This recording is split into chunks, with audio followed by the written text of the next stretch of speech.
Hello and welcome. My name's James Whitcomb. I'm the candidate coach, and thank you very much for joining me today for our Job Seeker Masterclass. This is our most comprehensive workshop that you're attending today. And in this workshop, we're going to touch on all the key things that you need to do when you're looking for work. So, in some of our other workshops, we focus just on resumes or just on cover letters. We run workshops focused purely on interviews and purely on how to give great answers to interview questions. But in today's workshop, we're going to be touching on all of the topics. We're going to be going from the start to the finish of the interview process, and we're going to finish with how you can negotiate a better salary offer. So thank you very much for joining me. It's great to have you with me today. I hope you learned something from today's session. Now, if you've been looking for work for some time, it can be quite easy to, feel quite disheartened throughout the whole process. But throughout my career, and I'm a director at a recruitment agency, I've seen candidates just change one or two things in a small way. And that has made all of the difference. So throughout today's session, don't think that you need to go away and change every single part of what you're doing when you're looking for work. Maybe aim to go away with two or three key takeaways. What are the two or three things that you can take away from today's workshop to go and help you improve your chances of landing a job? Because whether you've been looking for a job for 5 minutes, 5 days, or 5 months, it's always competitive. It is always really competitive. You might have heard recently in the media, reports around the fact that unemployment is low. And that is correct. Unemployment is low. However, regardless of whether unemployment is low or unemployment is high, it is still really competitive when you are looking for work. It is still a really competitive process. And so if you can learn a couple of tips, then that's going to help you on your job seeking journey. All righty, let's get stuck into it. Just before we kick off with a little bit of workshop housekeeping, because I am broadcasting to you live today, if I do drop off the line for any reason, it doesn't happen very often, but maybe once or twice a year when I'm running a workshop, the Wi-Fi drops out or we have a power outage. If something like that happens today, please hang on the line and just wait for me to rejoin. Take lots of notes. As we're going along today and you hear something, perhaps for the first time, I'd really encourage you to make a note of it.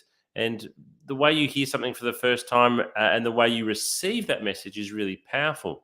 When you hear it for a second or a third time, you can often hear it in a slightly different way. So take notes today and take a note of how something made you feel or your response to it the first time.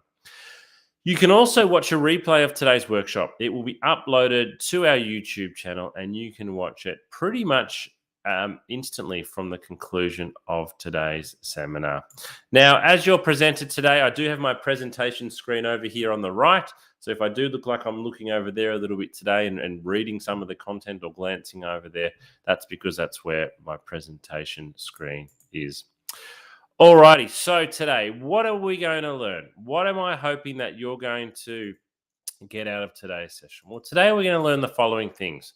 What you need to know before you begin your job search. We're going to look at the importance of mindset and attitude during the recruitment process and how this can have a profound impact. How an effective elevator pitch can make a big difference. We're also going to look at how to get started on creating a great resume. We'll follow that up with cover letters, why they still matter, and how you can nail it. How can you go and nail your cover letter? How to effectively call a recruiter about a job. Interview preparation. We'll spend a fair bit of time today on interview preparation, video interview preparation, and how you can give great answers to interview questions. We'll talk about effective communication throughout the recruitment process, and we'll conclude with salary negotiations. Alrighty, a little bit about me, your presenter, James Whitcomb, before we kick things off. Who am I? What's my background? And I guess why am I presenting to you today? Well, to begin with, I'm a director at Smart Recruitment. We're an award-winning recruitment agency and we have offices in Melbourne, Sydney, Brisbane, and Adelaide. I've been in recruitment since 2005. And over that time, conducted well over 3,000 interviews and over 600 group assessments. I think in that time, I've probably read over 100,000 resumes and 50,000 cover letters and placed over 1,000 people into work. And I launched the Candidate Coach, the platform that we're meeting on today, about 2 years ago, because we wanted our platform for you, the job seeker, that was accessible at any time.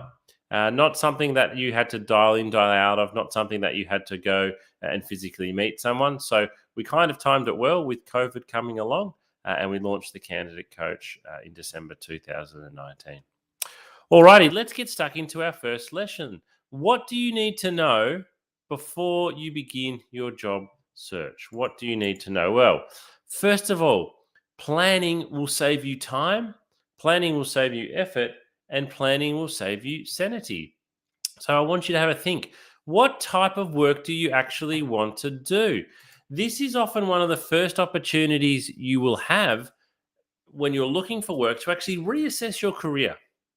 Now, what a lot of people do is they finish their job for whatever reason as an accountant or as a customer service rep, and they go straight back out and apply for that exact same job. But I'd like to ask you the question, is that the type of work you want? What types of, when you were in your actual job, what were the tasks that you enjoyed the most? And what were the tasks that you enjoyed the least?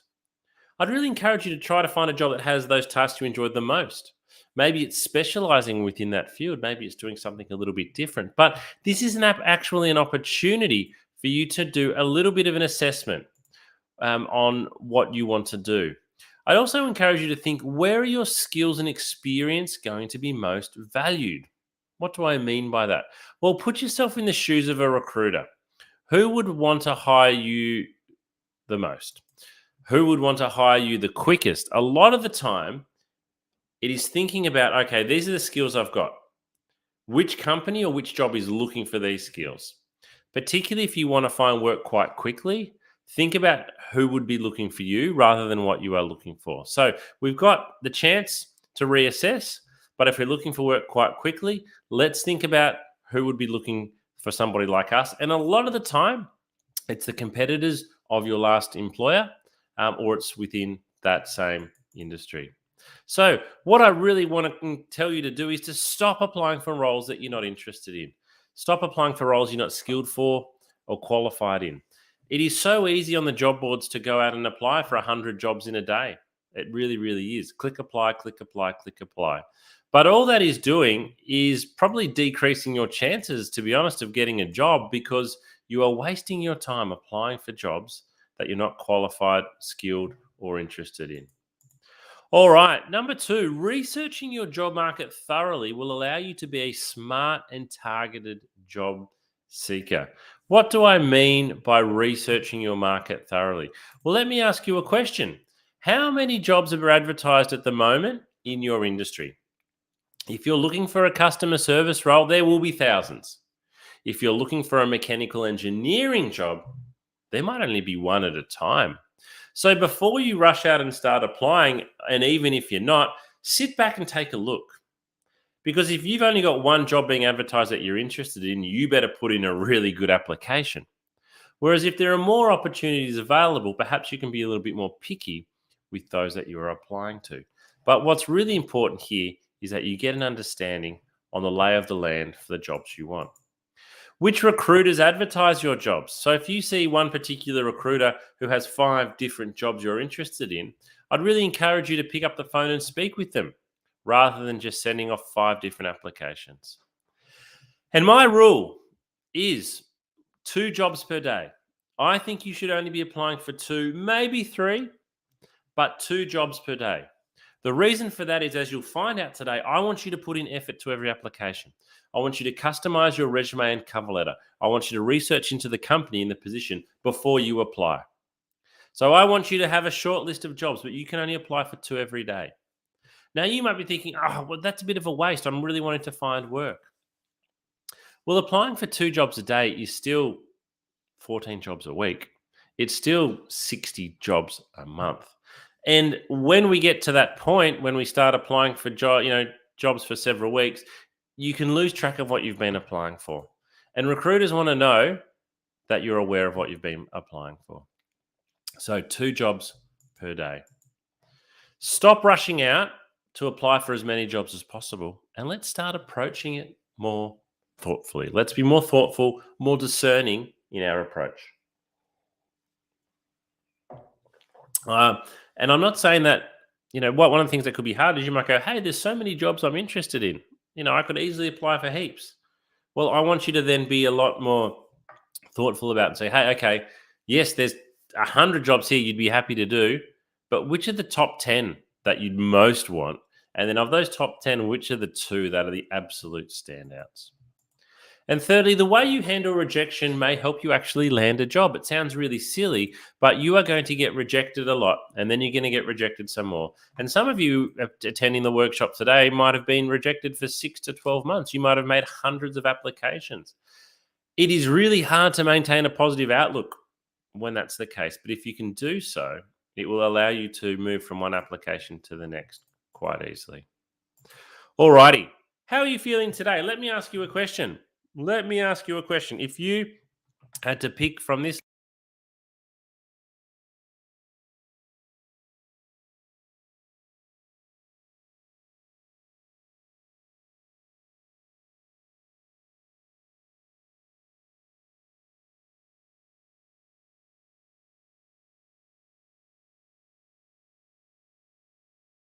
question, and there's a bit of a reason behind it, is I want to know, same question again, how do you present yourself as a job seeker? So again, you've got the same list of emojis here. But when you're writing your resume, when you're writing your cover letter, when you're speaking to someone on the phone via Zoom or face to face, how do you actually present yourself as a job seeker? How do you present yourself as a job seeker? Because we can actually tell. We can sometimes tell in the tone of your resume and cover letter. We can certainly tell by the tone of your voice. We can tell by the body language when you're interviewing somebody. How you present yourself as a job seeker makes a huge difference. So, what you want to have is a job winning attitude and a job winning mindset. I want to share a quote with you from well known recruiter Ryan Biggs. And Ryan writes, I will always go for someone with a fantastic attitude that may need a little bit of development over somebody I will always go for someone with a fantastic attitude that may need a little bit of development over someone who has all of the skill but a bad attitude. So what he's saying there is you can have all the skill. You can be the most qualified candidate. But if you've got a bad attitude, guess what? You are not going to get the job. And likewise, even if you don't have all of the skill, even if you don't have all the qualifications, take some enthusiasm from the fact that, hey, if you present with a great attitude, and I'll show you some of the things today you can do to show great attitude, then your chances are probably better than you think. You can actually beat candidates who've got more skills and more qualifications if your attitude is better than theirs. All right. So let me ask you this question then. Put yourself in the shoes of a recruiter.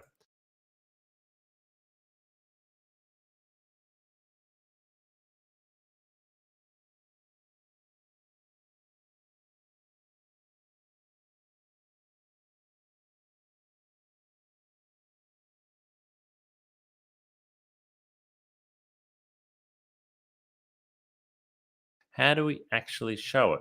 Well, first of all, you can choose to be positive. You can actually choose. It's your choice. Before you pick up the telephone, before you walk into a room, you can choose what attitude you are bringing to that room. So before you apply, think, I'm going to be positive. I'm going to put in my best application here today. I'm going to do a really good job. Before a phone interview, just remind yourself, okay, you might have had a really bad day, but just think, okay, I need to take a breath. I need to take a moment, and I need to show the very best version of myself here. I need to show the very best version of myself here, and not, let my bad morning come across on the phone. And certainly before a face-to-face interview, you need to go in and present yourself well presented, well dressed with positive body language. And then think, how do I want to be remembered? You will walk out of the room. You will walk out of the room. When you walk out of the room, what do you hope the person that you've met with remembers about you? Have a think and think about how you can work that backwards. Follow up with the recruiter. So, a lot of people will send in an application, they'll have a phone call, they'll even have a face to face interview, and then they will wait to hear back from the recruiter and think that's the right thing to do. There's nothing wrong with doing that, but if you want to show positive attitude, follow up. Make a phone call a couple of days, certainly a week later. There's absolutely nothing wrong with that. Show the recruiter that you are really keen on this job, that you're really interested and that you're positive and enthusiastic. So we want to avoid being negative. We want to avoid whinging. We want to avoid complaining. We want to avoid arguing. And we want to avoid being unresponsive. And that final one happens quite a lot. If you've missed a call, call back quickly. If you've got a voicemail, get back in touch quickly. If the recruiters ask you to send something through, send it through quickly. This is how we can show having a great attitude. All right. I want you to grab a pen and paper. I'm going to give you a moment to do this. Grab a pen and paper or open up a new window on your computer or your notepad on your iPhone.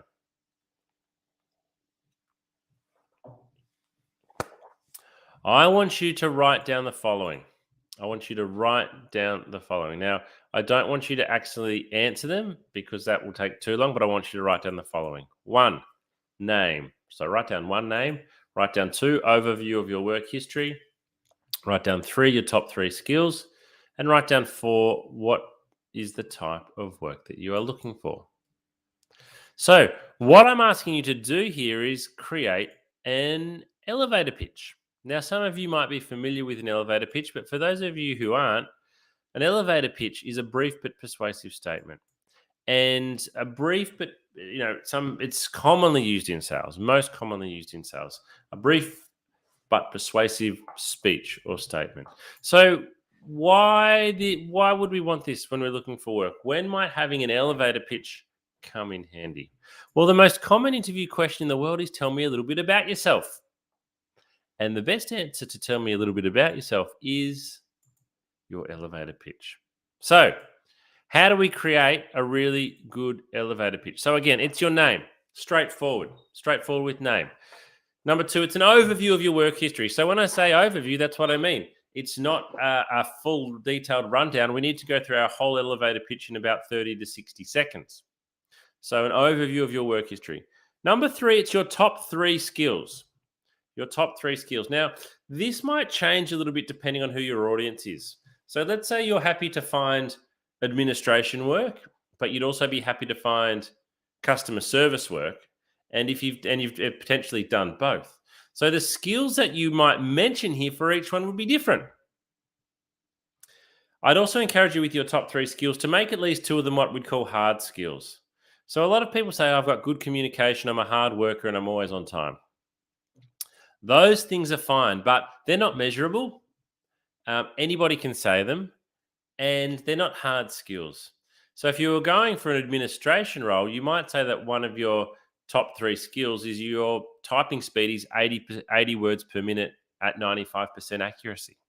So include at least 2 hard skills, depending on your work and the type of work you're looking for. What is the type of work that you are actually looking for at the moment? So I'm going to show you one that I've prepared earlier. I don't want you to be intimidated by this in any way, though, because as I said, I've been in recruitment since 2005, and I coach people on how to write a really great elevator pitch. So my elevator pitch should be really good. All right, here it is. If I was looking for work at the moment, this would be.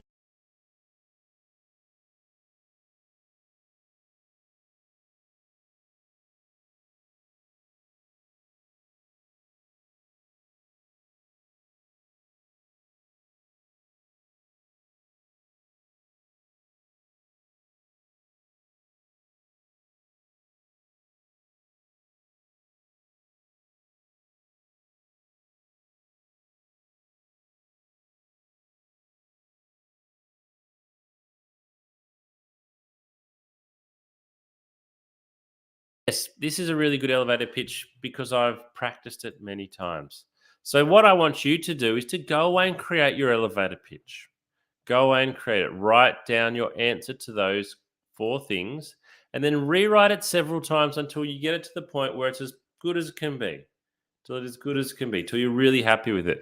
I didn't just create my elevator pitch on the first attempt. I rewrote it several times.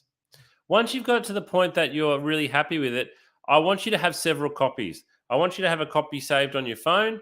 I want you to have a copy stuck on the fridge or on the kitchen bench, maybe a copy printed out in your handbag. The reason being, if someone calls you about a job and says, look, just tell me a bit about yourself to start off with, you're going to think, oh, that's my elevator pitch. And then you're going to think, what is it again? And if it's on the kitchen bench in front of you and you've just got to look down, it can get you started and off you go. And then finally use it. You create your elevator pitch so you can use it.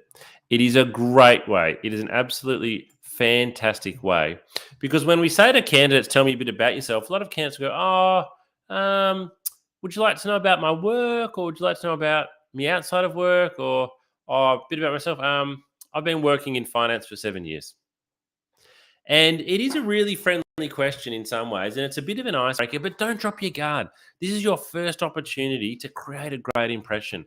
And if you come with a great first impression and give a really good elevator pitch type answer, the recruiter's impressed very, very quickly. And you're up to this level. Whereas if you have a bad first answer, you're down here. And whether you start down here or whether you start up here, it's much more likely that's where you're going to stay wherever you begin. So begin up here, and it's easier to stay up here. Begin down here in your interview or your first impression, and it's really hard for you to get back up there. Alrighty, I've got a question for you. How long do you think a recruiter spends reading your resume? How long? You have spent hours, days, weeks, months, years. Some people's resumes have evolved over time. It might have started 10 years ago, 15 years ago, and then you add each job to your resume. So it's kind of become this document that you work on all the time. You've spent a lot of time on it. How long do you actually think recruiters spend reading your resume? Well, I'm going to give you the answer right now. 7 seconds. Eye tracking study shows that recruiters look at resume for 7 seconds. I've got to tell you, that's not a great stat, is it? That stat is certainly not great for job seekers, and it's a stat I'm probably a little bit embarrassed about as a recruiter. I don't think that's something that we can be proud of. It is important for me to point out that 7 seconds doesn't mean that they stop reading at 7 seconds, but it's at the 7-second mark where the recruiter decides whether or not to keep reading your resume. At 7 seconds, they decide whether or not to keep reading your resume or whether they're going to move on. So we've got a very short period of time here where we really want to impress the recruiter. So we can complain all as much as we like about this stat, but it's not going to change it. So we need to know how to make our resume stand out in 7 seconds. So let's look at this article in a little bit more detail and see what we can learn. So I'm going to read the second 2 dot points here. Resumes that succeeded in capturing the recruiter's attention featured simple layouts with clear section and heading titles. Resumes organized by E or F pattern. I want you to think about a piece of paper with a big capital E or a big capital F. So I've got stuff coming across and then stuff going down the side coming across. They're the ones that did well, especially when they utilize bold titles and bulleted accomplishments. So that paragraph tells us what we need to do. Simple layouts. We need white space, we need headings, and we need bullets. Resumes did not fare well when they're hindered by cluttered layouts. A lack of white space on the page, multiple columns and long sentences. A lack of section or job headers also turned off recruiters, as did text that didn't flow or draw the eye down the page. So your resume, you want to be rich with information, but we need to leave white space. We also need to have headers. We don't want it to be too cluttered, and we want to use dot points and not just big slabs of text. So it's not a great stat, but we can all learn something from it.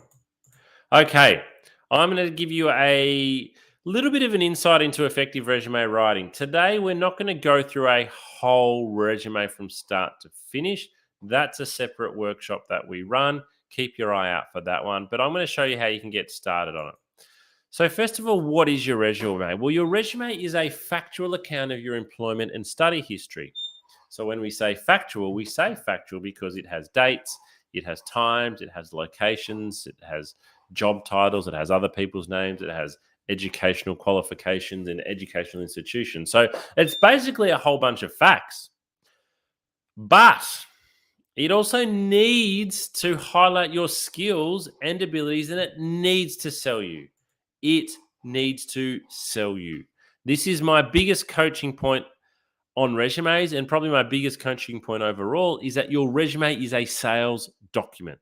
It needs to promote you. It I want you to imagine a billboard. That billboard is trying to sell something. They point out the best features. Your resume is the same. Your resume needs to sell you. It needs to promote you. It needs to say to an employer, look at me, buy me. It needs to have the very best aspects of you on it. Now, recently, my brother sold his property, and they spent a lot of time, getting ready for the sale of the property, and they had a professional photographer came in. And when I looked at the photos of his property, I thought, wow, look at that photo. The photographer has done an amazing job here in capturing the property at its absolute best, showing that, using the camera in the perfect position to capture it at its best. So the photographer didn't do anything false there. There was no lies, there was no trickery, but he took photos from the best positions to really highlight and sell the property. That's what your resume needs to do. Your resume needs to highlight your best skills and your best experience, your best achievement, and your best education. It needs to promote how good you are. It needs to show the very best parts of you, not the worst, the very best parts of you in a way that is easy, as we've seen. It needs to be easy for somebody to see. So, my question is, I want you to have a think about it. Does your resume sell you? Do you think your resume is selling you at the moment? Or is your resume a very boring, dry academic document in chronological order that is just a history of what you've done? So, what I want to show you now, again, we can't go through a whole resume today because that would take us nearly the whole workshop, but I want to show you how you can sell your experience, because I think selling your experience, and in particular your achievements, which is what we're going to look at now, is the very best way. This is the very best way for you to sell yourself. So I met with this candidate. So I'm going to share a story with you now of a candidate I met a number of years ago when I was recruiting for a sales role. Now, this candidate got through to interview because she'd been working in sales for a number of years. And that was the main reason why she got through. But this is how she described her experience on her resume. So she was a sales representative from August 2013 to July 2016. So a month short of 3 years. She was a salesperson for the company for 3 years. She sold goods and traveled to meet customers and keep them happy. That's how she described her job on her resume. Now, as a sales recruiter, if you've done 3 years as a sales rep, I'll give you a call, because I know that, that's a good tenure. A lot of people don't last very long in sales. But when I sat down and I met with this candidate and she told me what she'd really done, I was completely blown away. Even though she was a salesperson, she had massively undersold herself on her resume. So I worked with her, and this is what we changed her resume to. So this is the before, and this is the after. So same person, same job. This is it described in a better way. So what you'll see, first of all, we've got 2 bold headings. So we've separated responsibilities from achievements. We've got lots of dot points, short sentences that are easy to read. Now, I've used 9 dot points for responsibilities here. In 2022, that's probably going to be too many. I would probably go more with 6 or 7. But we've separated responsibilities from achievements. Now, I won't read through all those responsibilities. You can cast your eye down there now. But what I really like about this is, by reading the way we've put these responsibilities, it's easy to get an understanding of exactly what she did. Things like this third last dot point here: attend at least 3 new business appointments per day. Salespeople often attend business appointments, but what I really like here is we've used the number 3 per day. 15 per week. That means 60 per month. I've got a really good understanding there of how many appointments she went to. Whereas if she just attends new business appointments, I don't know whether you're doing one an hour, one a day, one a week, one a month, one a quarter. But it's the achievements part here where we really sell ourselves, where we really sell our experience is under the achievements. So this person had been salesperson of the year in 2014, exceeding their sales budget by 21%. Now, you're not going to believe this, but for being salesperson of the year in 2014, this candidate was given a brand new car. She was given a brand new car for being salesperson of the year. She's the only person that I've interviewed has told me that they have won a car for being a salesperson. That is how good she was at selling. Now, on her previous version of her resume, though, she didn't have this listed. And she's got her other achievements listed there. But the point is, if you don't have it on your resume, the recruiter will never know. You've got to sell yourself. You have got to sell yourself. Now, you might be sitting there thinking, James, look, it's all well and good for sales. Sales, for example, we've got targets, we've got achievements. I've only worked in customer service, so maybe I've only worked in a library. So if you're struggling to think of achievements, let me ask you a question. What were you doing when you ended the job? What tasks, what responsibilities, what duties did you have when you ended the job that you didn't have when you started? Because if you've been asked to do extra duties and responsibilities, you could list them as an achievement. Maybe you've been asked to help train and onboard people. List that as an achievement. Maybe you've been given the keys to lock up the library at the end of the day. You're able to put the security alarm on and do those types of things. If you weren't doing those at the start and you're doing those now, there's an achievement. Maybe all you can think of is, hey, I often get asked to cover people's shifts. Put that down. Put down at least 2 or 3 things. In some ways, it's about showing pride and showing understanding of doing a good job. The other thing I would like to share with you in terms of resumes is how that it's okay to make your resume visually appealing. So we're going to go to a website now called Canva, canva.com. I use a paid version, but what I'm going to show you now is free. And if you go into Canva and type in resume or resume template, what you'll see load up on the screen now is a whole, I'll get rid of my camera.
canva.com. canva.com. You can do most of this on a free account. All right. So my summary for you for resumes is sell your skills, sell your achievements and your experience, but your achievements are the main one. Sell, sell, sell, sell, sell. Make your resume easy to read. And this can be really hard because for a lot of people, we're thinking, oh, how do we cram, so much, I've got so much that I want to get onto my resume. But you don't need to get everything onto your resume. Less is more, and it's the recruiter's role, to ask questions about, filling in the gaps. It should be it should be visually appealing, and it's okay to be bold. Okay, it's okay to be bold and use something like Canva, and it must be tailored for every job. This is so important. All right, this is so important. If you apply for 5 jobs a week, even if they are all the same job title, let's say customer service for argument's sake, they are still for different organizations. The jobs are still slightly different. You can only list 6 dot points, and 2 achievements. Make sure you are listing the things that are relevant to the job. Read the advertisement. What they are asking for in the first 2 or 3 dot points in particular is really important. Make sure you have that on your resume. Make sure you have that on your resume. Alrighty. We're going to move now from resumes to cover letters. Cover letters. And I've got a question for you. I want you to answer this in your mind. Are you submitting a cover letter with every application? Because some recruiters read cover letters before they read the resume. Now, a lot of people enjoy saying, hey, cover letters are dead. I've been hearing the phrase cover letters are dead since I joined recruitment in 2005. Guess what? Cover letters are not dead. They never died. They're still here. At Smart Recruitment, like most places, you can still submit one with every single application. People hate writing cover letters. Not all recruiters read them. I'll be honest there, not everybody reads them. But some recruiters will read them first. Your problem is you don't know who you're sending your resume to. So unless the person you are sending your resume to says, do not send a cover letter, I will not read it, you must submit a cover letter.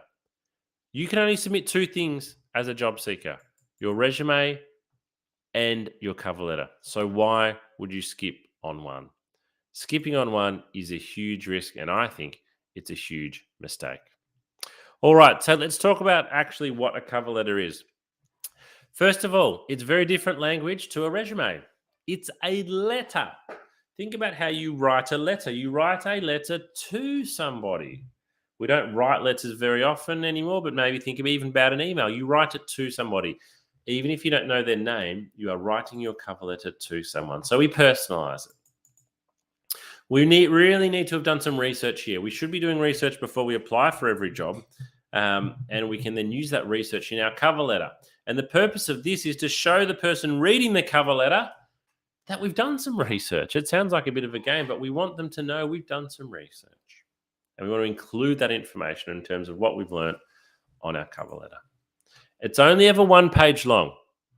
The only reason your cover letter would be more than 1 page long is if you are asked to address a selection criteria and it's like 10 points and you're like, can't fit into 1 page. Unless that's the case, your cover letter should only ever be 1 page long. We need to proofread it multiple times. A lot of people proofread for spelling mistakes and they catch all the spelling mistakes. But what is really hard to catch in your own work in particular is grammatical errors. A lot of people don't catch their own grammatical errors. So proofread multiple times and catch those grammatical errors. So stop submitting the same cover letter for every single vacancy. We need to tailor it. All right. I'm going to show you what a good cover letter looks like. This is a great template that you can go away and copy and paste. So it has 4 simple paragraphs. That's it. 4 simple paragraphs. And paragraph 1 and paragraph 4 take 1 minute each. So paragraph 1, we just want to address the role in the company that we're applying to. 2 sentences should be enough. So here we're saying, Dear James, please find attached my resume for the accounts coordinator position at Smart Recruitment. If you have done that, name, job title, company title, you're probably already into the top 25% of cover letters. Because most cover letters I receive say, Dear Sir or Madam. Now, on my cover letters, my name is always there. On my cover letters. On my job advertisement, my name is always there. But even if my name is not there, the company and the title is there. So personalize it. The point of this is to show the recruiter you've put in a lot of effort. Paragraph 2, mention 2 or 3 things that you know about the organization or you know about the vacancy.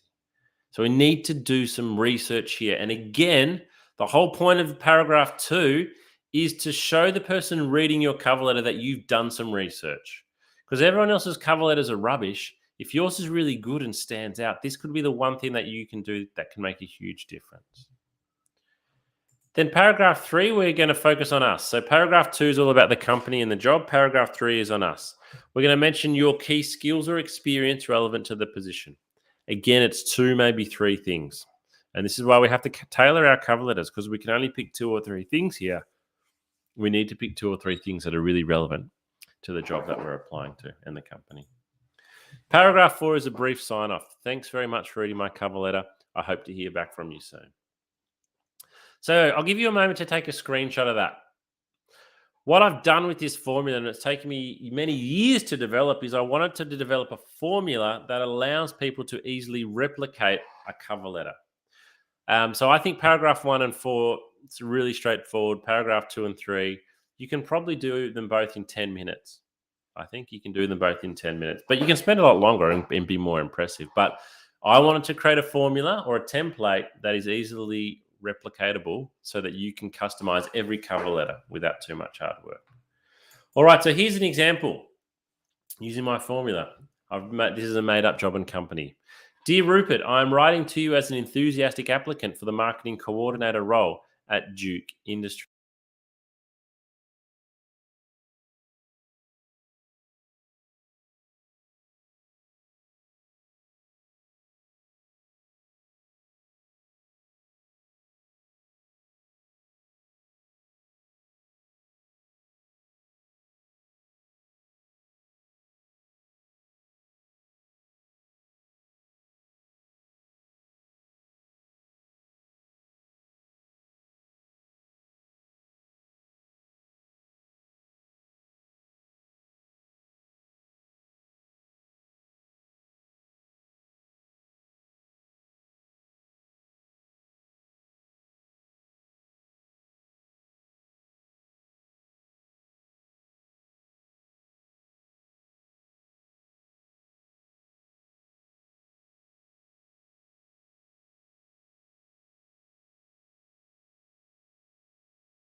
Paragraph 1, up the top here, name, company name, job title. Paragraph 2, we're talking about what we've learned on the company. We've done some research. Paragraph 3, we've picked 2 or 3 things we've done relevant to the job. Whoops. And paragraph 4, a brief conclusion. It looks really good. It looks really professional. It looks like you've put in a lot of effort on this cover letter. Now, here's the same cover letter in a slightly different template. So the template that I have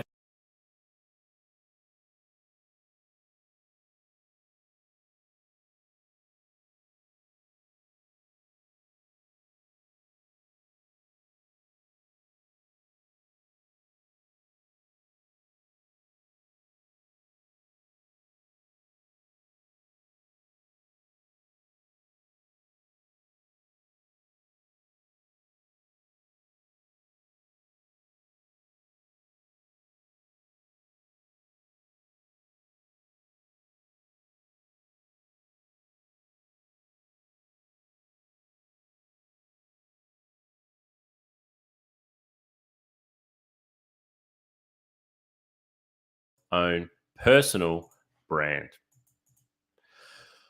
Alrighty, we've come so far. Let's go a little bit of a recap on today. We've talked about researching and finding the right role. We've gone on how we can create a great elevator pitch. We've done that. Maybe we've had a phone call even. We've been able to put our elevator pitch into practice. We've tailored our cover letter. So you found those 2 jobs that you're going to apply for. You've done some research. You've tailored your cover letter to the job. You've created your awesome cover letter as well, and you've tailored that. So you've done a lot of work so far. You've clicked apply and you've sent your resume off. Now what? Now what are you doing? Tomorrow, what are you doing? What's happening with this application? What do you need to do? It's been 1 day now. It's been 2 days. It's been 3. It's been 5. You haven't heard. What should you do? Well, I think you should pick up the phone and make a call. Pick up the phone and make a call within 24 hours of applying. I know what you're thinking. Are you mad, James? Picking up the phone and calling somebody about a job they've got advertising is really scary. It can be really intimidating. But I'm not mad, and you need to be brave. Particularly if you've been looking for work for some time, I would really encourage you to make a well planned and organized phone call. And I'm going to show you how to do it. I want you to consider the following scenario. When I'm in my recruitment office in Melbourne and I sit down and I've got 10 or 12 recruiters around me, they're busy on the phone, they're doing phone interviews, they're reading resumes, they're walking in and out of face to face interviews or Zoom interviews. They've got lots of resumes to read. If the phone rings and they pick it up and say hello, and it's you on the phone, even though they've got 100 resumes to read, guess what? We're speaking with you now. And if you sound organized and if you've got some really good questions, I might bring up your resume while we're speaking. So I'm not looking at those 100 resumes anymore. I'm looking at your resume. And what you're actually doing here is if you think everyone's getting 7 seconds of resume exposure, but if you can speak to the person on the phone, you might get 3 minutes, 5 minutes, 20 minutes. You are significantly increasing your exposure. Now, exposure doesn't mean you're going to get a job interview or get a job. What it's going to mean, though, is you get a lot more consideration. And it also means that assumptions or incorrect assumptions might not be made. So I'm not mad, and I'd really encourage you to be brave. But what we cannot do is make a bad phone call because our exposure then will have a bad outcome. So this is what we need to do. How do we effectively call up a recruiter about a job? So first of all, we need to know the name of the person we're wanting to speak to. And we need to expect them to answer the phone. This sounds really silly, but a lot of people say, I never can get a recruiter on the phone. And when they do answer, the candidate's like, sound organized. Think about your first impression. If they don't answer the phone, the first call, leave a voicemail. What I would then encourage you to do is to continue to call back once or twice a day, but only ever leave one voicemail. Only ever leave one voicemail. Ideally, you're just hoping to catch them when they're sitting at the desk and they pick up the phone. Number 2, we need everything printed out in front of us. So we want resume, cover letter, job advertisement, elevator pitch. We want it all laid out in front of us. The reason being is you're going to feel nervous. And when the recruiter asks you a question and you're not really sure, if you can just look down and you can see your elevator pitch or you can see some of your skills written on your resume, it's really going to help you. You want to be familiar with the position, familiar with the advertisement. You need to have done your research. So we've talked about this with your resume and your cover letter. You need to have done your research, okay? And you want to have those notes in front of you as well.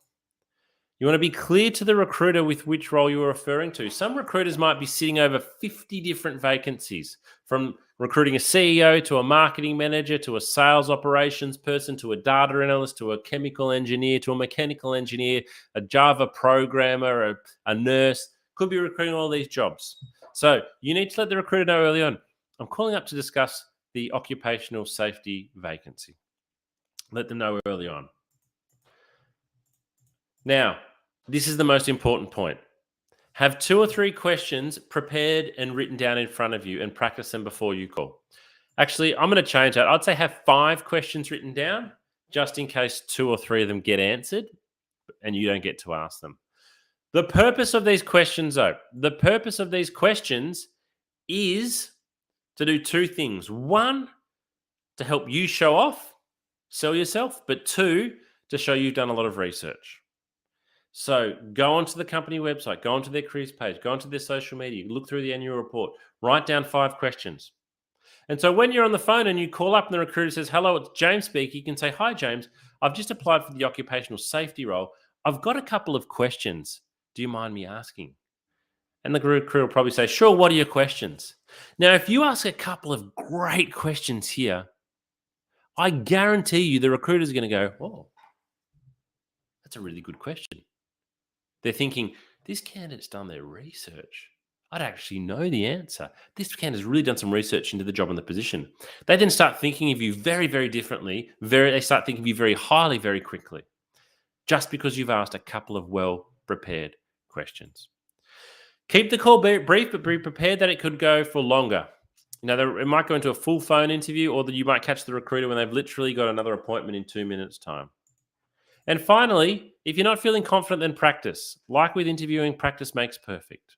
Practice makes perfect. I think as the candidate coach, this is the biggest difference that you can make if you're struggling to get to interview stage, is to call up effectively in a prepared way and ask a couple of great questions. Give it a go. You'll need some patience. You'll need some persistence. It might take a lot of calls to get through, but I guarantee you, if you do, and if you ask a couple of good questions, you will increase your chances of getting to interview. So what's with all the research? I'm asking you to do a lot of research at the moment. I want to share a quote with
of your application. So you are competing against candidates who will do a lot of research.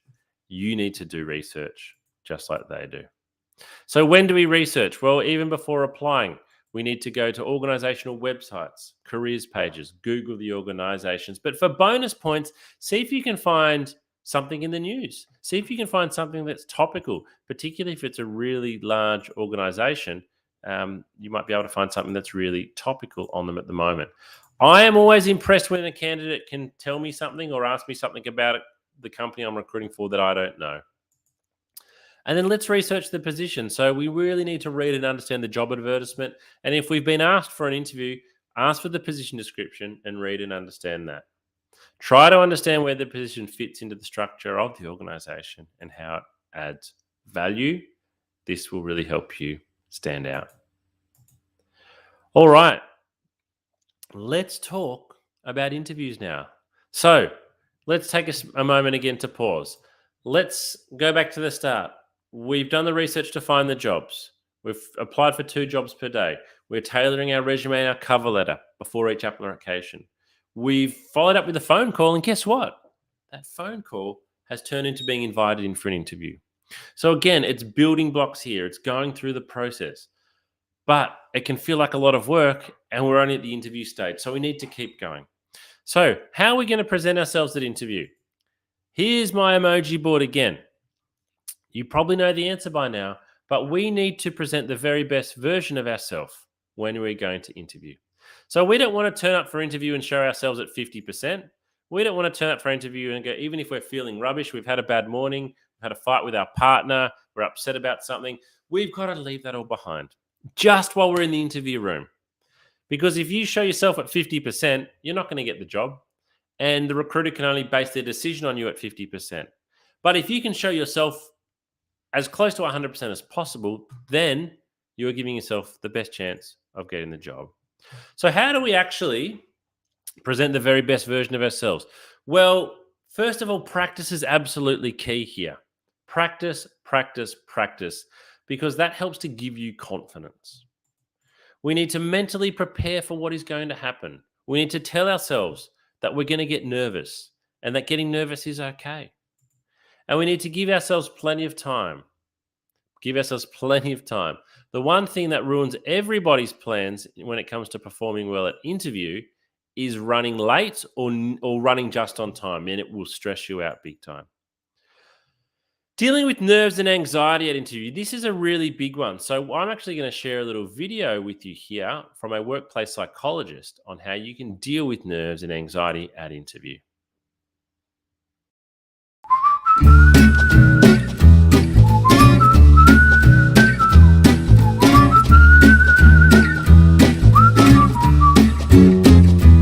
Thanks for joining us at the Candidate Coach, Dr. Barker. Tell us a bit about your background and the type of work you do. I am Dr. Sarah Barker. I'm a clinical psychologist. I've worked in workplace mental health with Black Dog Institute for the past 7 years.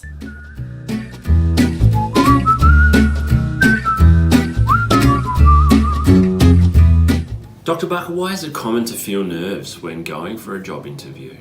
We commonly feel nervous, and I would say most people feel nervous when going for a job interview because we feel a lot depends on it and that we're going to be evaluated as well. So nerves are a very, very common response. It's really important to remember that the person who's doing the recruiting also feels nervous as well, because they want to get the right person, and they're also aware that they're expecting people to come in feeling nervous as well. They know that that's a common human experience.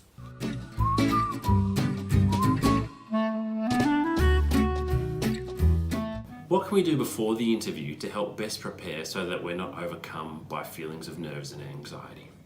To best prepare ourselves to avoid some of those feelings of anxiety and nerves before an interview, firstly is to accept, I think, that they're going to be there.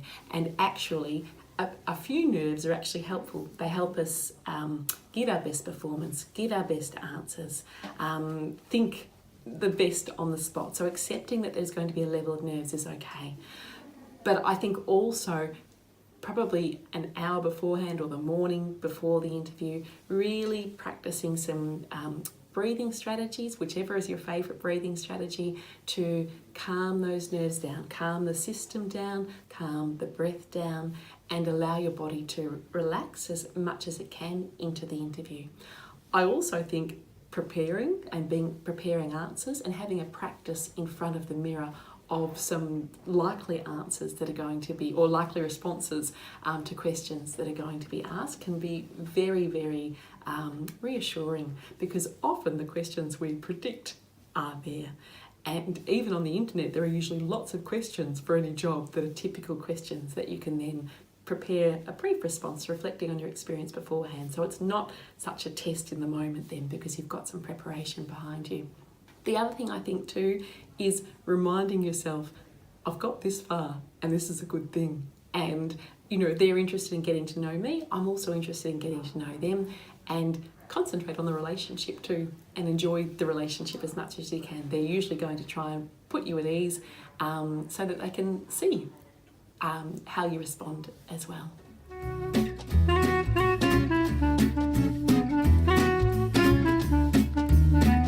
And what can we do during the interview if we feel a bout of nerves or anxiety coming on?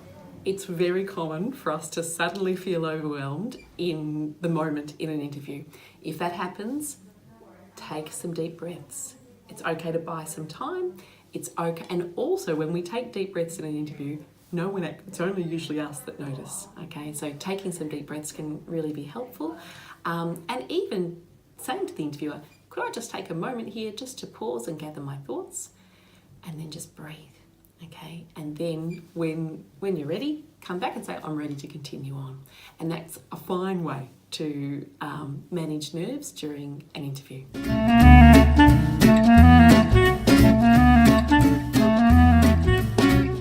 One tip that I think is a really useful one is to have a practice of your responses to the likely questions in front of the mirror.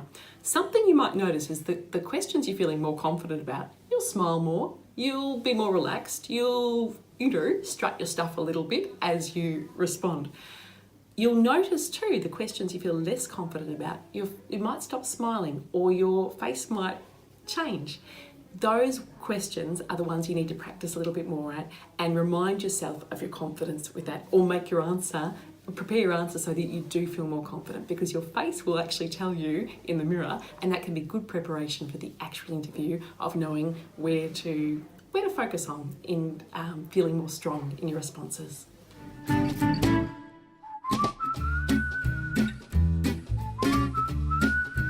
In summary, nerves and anxiety for interviews can be partially managed and avoided by preparing beforehand, using our breathing exercises and techniques to reduce stress so we're going in feeling calmer, and also during the interview by practicing those same skills.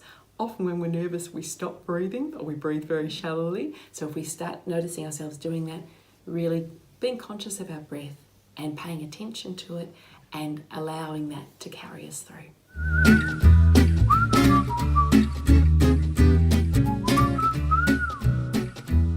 Thanks for watching today, and we hope this has helped you best prepare for your next job interview. Good luck.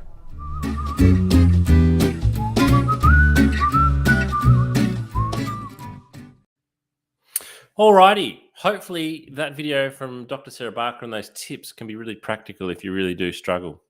All right, let's pretend we've got a job interview tomorrow now. Let's pretend we've got a job interview tomorrow.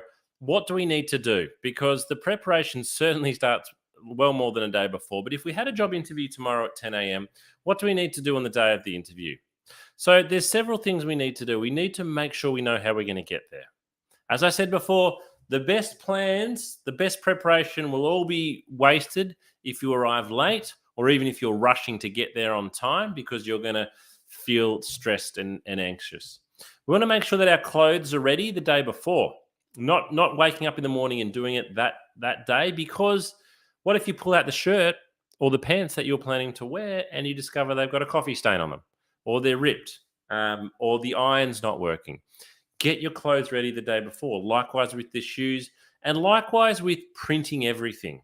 Again, if you've been asked to bring something along that you need to print out, get it done the day before and do any assessments that you need to do as well. So if you've been asked to do a test, do it a day or two before and have a practice. Have a practice of your interview answers. So the aim here really is that when you go to bed the night before your interview, everything's ready. It's going to be hard for you to have a good night's sleep probably the night before the interview. But if you're lying there thinking, I've got to find my shirt, I've got to find my dress pants, I've got to polish my shoes. Actually, where's the shoe polish? You're not going to be able to settle. At least if you do it all the day before, you can hopefully give yourself the best chance of having a good night's sleep and you are prepared. All right, beep, beep, beep. The alarm's gone off. It's the morning of the interview. You probably haven't had a great sleep, but you're up now. What do we need to do that day? Well, really important is that we need to actually start off by having breakfast. You need a full stomach to give you energy, to get your blood sugar levels going. You also need to have a full stomach because sometimes when I interview people in the morning, if they skipped breakfast, I can smell it on their breath, which is really unpleasant. We need to shower, shave, we're brushing our teeth, we're fresh and clean. We want to avoid strong odors. If you are a smoker, try to avoid smoking. However, I would rather you have a cigarette than be really struggling with your nerves. Sorry, not your nerves, with your shaking. Give yourself plenty of time. Take an umbrella, take mints, those types of things, and get to the location 30 to 40 minutes early. But don't arrive at reception. Don't rock up to reception 40 minutes before your interview. Maybe wait downstairs or in your car and arrive at reception 5 to 10 minutes before. Now, take to the interview, we need to take with us a compendium. So there's a photo of a compendium on the screen there now. You can buy one of these from Officeworks or your local news agency for $20 or $30. And by taking this along, you look really professional. Looks professional having this under your arm. I always take a compendium to any business meeting I have. I also take a compendium to any interview. But as well as looking good, it has a practical application. So everything listed below there, you should have in your resume. We want copies of our resume, cover letter, and elevator pitch, just in case. We want some questions written down, a bit like when we're making the call. Let's take some questions we can ask, and yes, you can do this. We want a copy of the ad. Always take along photo ID and payroll information, even if you haven't been asked, just in case when you get there, the recruiter asks you if you've got it and was expecting you to have it, even though they haven't asked, and anything else. So use a compendium. Take this along with you. All right, video interviews. That's what's happening at the moment. How do we best prepare for a video interview?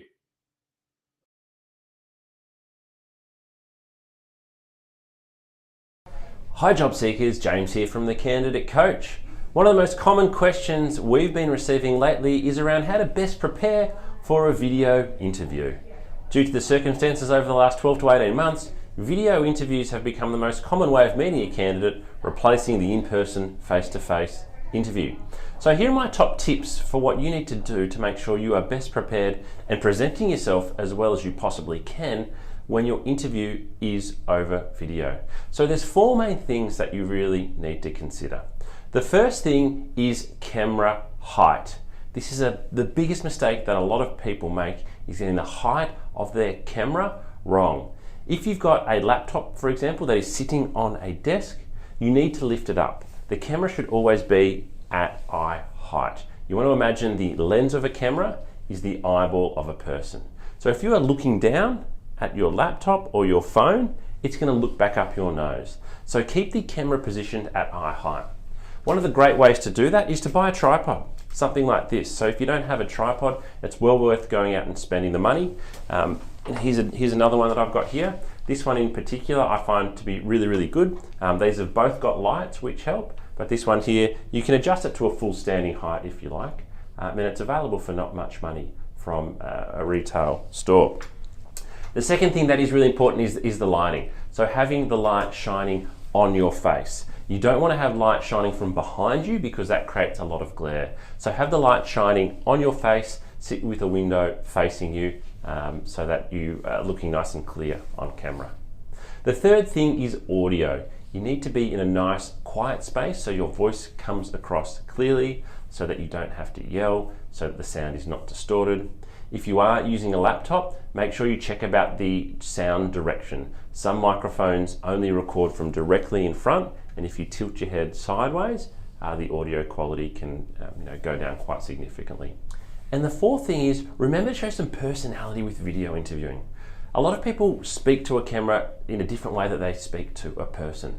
So again, look at the lens of the camera and imagine you're speaking to a person. Smile. Talk with your hands if that's what you do, but don't look around the room. If you're nervous, don't look down at your hands. Look at the camera and give an answer as if you were giving it to a person. This can be challenging, particularly if you are being asked to record answers and there's not actually a person that you are speaking to, but personality definitely comes through on video, so make sure you show yours.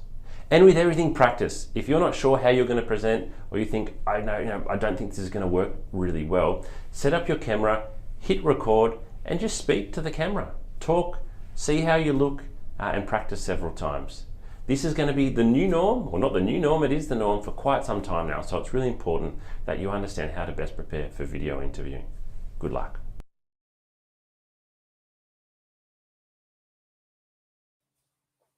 Alrighty. How do we give great answers to interview questions? How do we actually give great answers to interview questions? This is one thing that job seekers, in my opinion, really don't like practicing. We don't like practicing giving answers. We might spend hours and hours and hours on our resume and cover letter and LinkedIn profile and other things, but we're really reluctant to spend a lot of time practicing interview answers, sometimes because we don't know whether our answers are good or not to begin with. So let's have a look. How do we give great answers to interview questions? Well, for behavioral-based questions, we're going to use the STAR technique. So the STAR technique is extremely common. You might have heard of it before. You can easily go and look up what I'm going to show you today. But because not everybody does, I want to share this with you. So the STAR technique, STAR stand for something. So it's a method of answering questions that's comprised of 4 steps. S is for situation. We're going to describe the situation and when it took place. T is the task. Explain the task and what was the goal. A is for action. Provide details about the action you took to attain this. And R is the result. We want to conclude here with the result of the action. So what actually occurred? Now, behavioral-based questions will often be, they will start with, can you give me an example of, or can you tell me about a time? what we're looking for here is we want to see, that's why it's called behavioral based questions. We want to see what behaviors, what characters, what traits you've got, and how you handle the situation. Some behavioral based questions will allow you to shine. They'll allow you to sell yourself. So it might be, tell me about a time when you provided great customer service. And if that's the case, you can use the STAR technique to talk about a time you created great customer service. Or there might be a question, tell me about a time you worked in a team when the team didn't get along. Tell me about a time when you dealt with a customer who was unhappy. So just because the question is asking you for a circumstance that wasn't great doesn't mean that you can't give a great answer. So let's go into detail with the STAR technique then. So the S, we want to set the scene. Set the scene of the story by giving the context and the background of the situation. If you're asked about teamwork, your response should include the project details, who you were collaborating with, when you undertook the project, and your location at the time. So what a lot of people do here is they skip through too many of the details too quickly when giving an answer. Candidates generally feel that they need to answer questions quickly, whereas we would like you to set the scene with the situation. Task, we need to describe your exact role. Your exact role. What was it that you did in the situation? We want to make sure that the manager knows what you were specifically assigned to do rather than what everyone else did. So for S for situation, you can talk about where's the team, but T for task is about you. All right, A is the most important part of the story. This is the action. So here you explain how you handled the difficult situation or you conquered the problem. Say whether you did it alone or together as a team. What you're trying to communicate is your assessment of the situation and your response to the problem, as well as how you got the team involved. So what did you actually do here? Share as many details as possible, as it says, so the interviewer can follow you. As you do so, avoid acronyms and avoid company-specific jargon. And then R is the result. So what happened? What was the conclusion? Close the story by stating the positive outcome of your actions and what lessons you learned. If possible, quantify the results and show the effects of your actions. Examples may include a 10% increase in sales, getting repeat business, or saving your team 5 hours of work in a week. So let's have a look at an example here. So this is an example for a nurse going for an interview for a nursing role. And the nurse is asked, describe a time when you handled a difficult situation at work. How did you react? So, situation. In my last as a night nurse, one of my colleagues quit after securing a job with a top private hospital.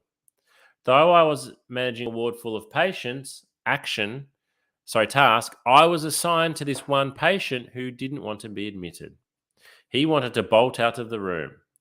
I made myself available. This is the action. I made myself available to the patient, discussed with him the reason he was being admitted, and assured him he would receive 24/7 attention and good care. The patient finally calmed down and agreed to spend the next 3 days under observation. And the result in purple was he was discharged on the 3rd day. And the wife personally thanked me for handling someone she knew to be extremely stubborn and difficult. So S is in red, task is in blue, action is in green, result is in purple. That's how we use the STAR technique. All right, let's say we're out of the interview now. So we don't actually finish with what we're doing in terms of our interview process. I'd really encourage you to email the recruiter, thank them for their time the following day. And if you've been asked to do anything, this is really important. If you have been asked to do anything, you might be asked to send through your reference details. You might be asked to go and complete a test. You might be asked to send through an example of some work. Do it straight away. The clock is ticking. The quicker you do it, the more impressed the recruiter will be. Be responsive. Be responsive here. Alrighty, so we're getting towards the end of today's workshop, but what I want to talk about is how to actually negotiate a higher salary offer. Let's say there's a hypothetical situation. You are hoping for $60,000. $60,000. You've been offered $55,000. So you've got a decision to make here.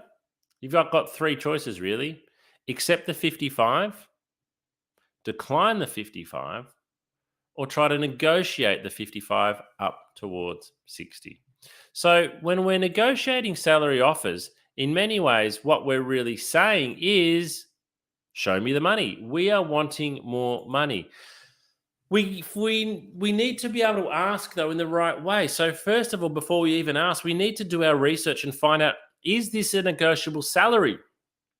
If you are applying for a job, for example, at a government organization, it's not negotiable. If you are applying for a customer service role in a bank and there's 500 people already doing that job, the salary is not negotiable. So if you try to negotiate a salary that is fixed, you are going to look foolish. We also need to do our research to know what is the market rate for the position. So it is all well and good that we want $60,000, but what are the other jobs paying? Are they paying $60,000? Or is actually $55,000 actually what the market is paying? We need to do our research before we negotiate. We then need to build a case. So we need to show what we are talking about. So what we would do is, first of all, we would always be very grateful. We would say, thank you very much for the offer of $55,000. I enjoyed the interview and I would love to accept this offer. However, I'm really seeking $60,000 and this is why. And what we would answer to the this is why is, I've got more experience than you're looking for. I've got more qualifications. I was paid more than this in my last job. I'm bringing more than what you were asking. So we can't just say, thanks for 55, I want 60. We've got to build a case. We've got to show that we know what we are talking about and why we want that money. And we need to demonstrate why you are worth more than the offered salary. Why are we worth more than that? As I said, maybe they on the ad they said we want someone with 2 years experience and you got 4. Maybe you've got a degree and that's not asked for. Maybe you're bringing other things to the job. And finally, we negotiate in a firm but friendly manner. You need to expect that if you come to negotiate a salary offer, it could be retracted. It could be retracted. In my recruitment history, I have had 2 types of people when it comes to companies, when it comes to negotiation.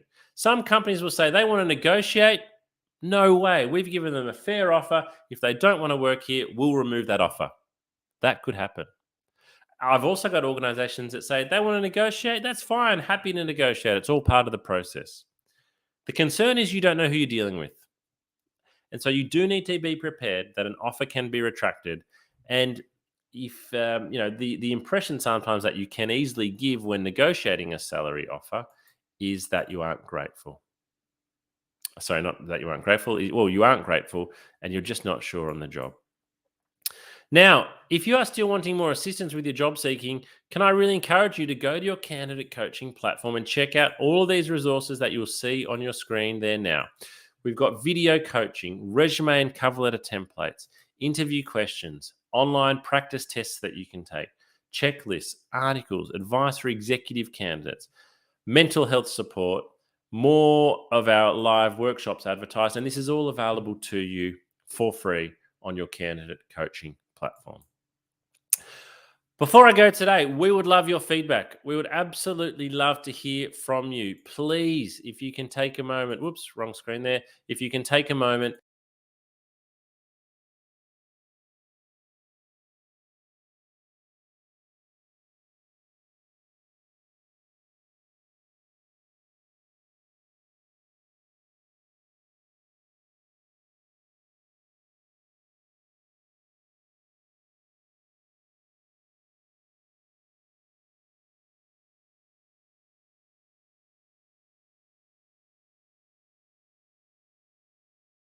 all one word, follow our LinkedIn page, and you will keep up to date with all of our events and our new features. Finally, we're going to finish today with this video. I really want to thank you for joining me for this workshop today. Our final video is potentially our most important thing that you're going to see today. We're going to hear from Dr. Sarah Barker again on how you can look after your mental health when you're looking for work. Because one thing that we've noticed from candidates of all backgrounds, all countries, all nationalities, all walks of life, all positions of seniority in the workplace is that when you come to look for work, it really can affect your mental health. So thank you for joining me today. The workshop will conclude at the end of this video. Enjoy the rest of your day.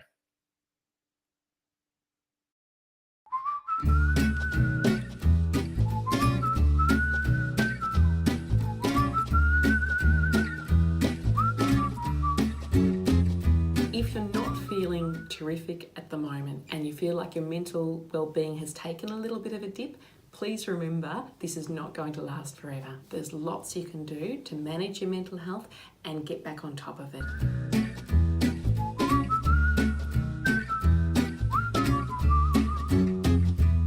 I am Dr. Sarah Barker. I'm a clinical psychologist. I've worked in workplace mental health with Black Dog Institute for the past 7 years.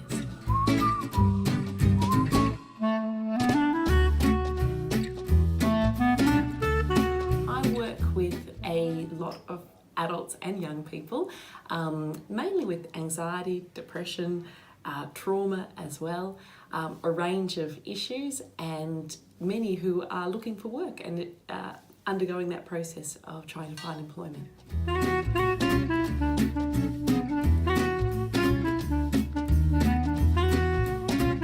Looking for work causes mental strain because our identity is tied up with our work. Work gives us meaning, it gives us purpose, it gives us company and connection. So it's stressful for lots of reasons looking for work, and it can take a toll on our mental health.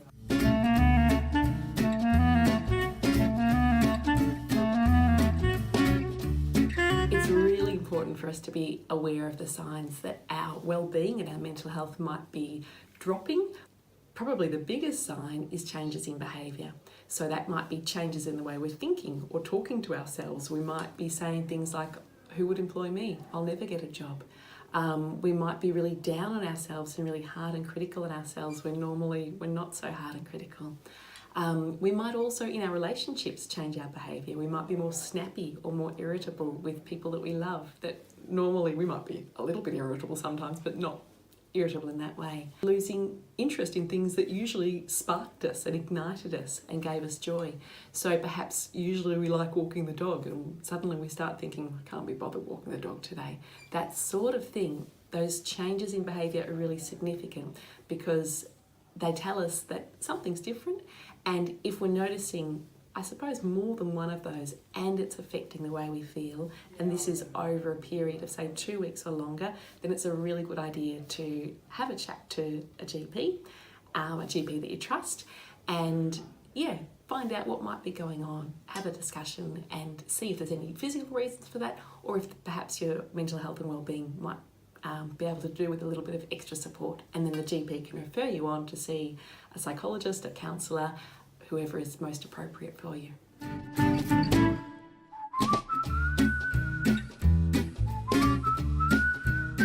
There are so many great things you can do to look after your mental health when you're looking for work, and it's really important that you do. My very top tip would be really talking kindly to yourself and being compassionate with yourself. I think when we're looking for work, we can have a lot more questions like, will I ever get a job? Will I ever be employed? It can feel like this could go on forever. So being kind to ourselves and saying things like, it will work out. There will be a day, my efforts will be rewarded. It will just take time. I'll just need to keep trying. Reminding yourself of your strengths. And that might even be tapping into people you love and asking them what your strengths are, because sometimes it's harder to find them when our mood's a bit low and we're feeling more worried. We can be harder on ourselves. I think that routine is really, really important to our well-being. When we're looking for work, we mightn't have such a regular routine because there mightn't be a 9 to 5 start and finish time for a job. Well, there isn't. So instead, thinking about looking for work as a job in itself can be helpful. Having a start time and a finish time can be really helpful, and some set tasks that you hope to achieve that day. Purpose is really important too. So purpose might come through routine, but it can also come through other things. Meaning's really important, and our work gives us meaning. So when we're looking for work, meaning mightn't feel like it's there as much. Part of what we can do is infuse those tasks with meaning. So I am doing these things today, I'm looking for work, and that is meaningful in itself because there's an end goal to this. It will be something that's good for me and good for the people that I love as well.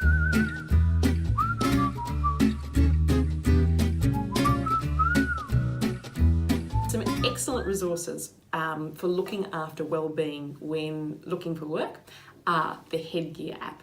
The Headgear app is free, it's evidence-based, it's developed by Black Dog Institute, and it is fun to use. It uses mindfulness, so a technique to really help us relax and reduce physiological arousal, which can often occur when we're feeling anxious. It's got a 30-day challenge, which is just short, bite-sized little challenges to extend your well-being and grow your well-being, and that can be really extra important when we're looking for work. There are also some really terrific resources available through the Black Dog Institute. One of them is a beautiful self-care plan that encourages you to think about your top coping tips, the things that personally work best for you, that are positive coping strategies. Another really good resource is through Beyond Blue, and they've got some excellent resources to look after mental health while looking for work, and also when people are recently out of work as well.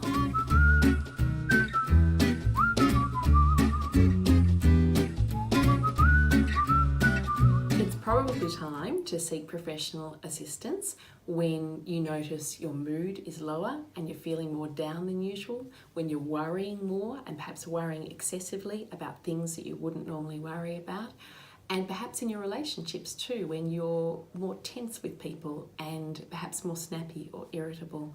All of these are signs that perhaps our mood is not in the greatest space and our well-being is not in the greatest space, and that it can be a great idea then to chat to your GP, who can then refer you to an appropriate person to help you strengthen your well-being.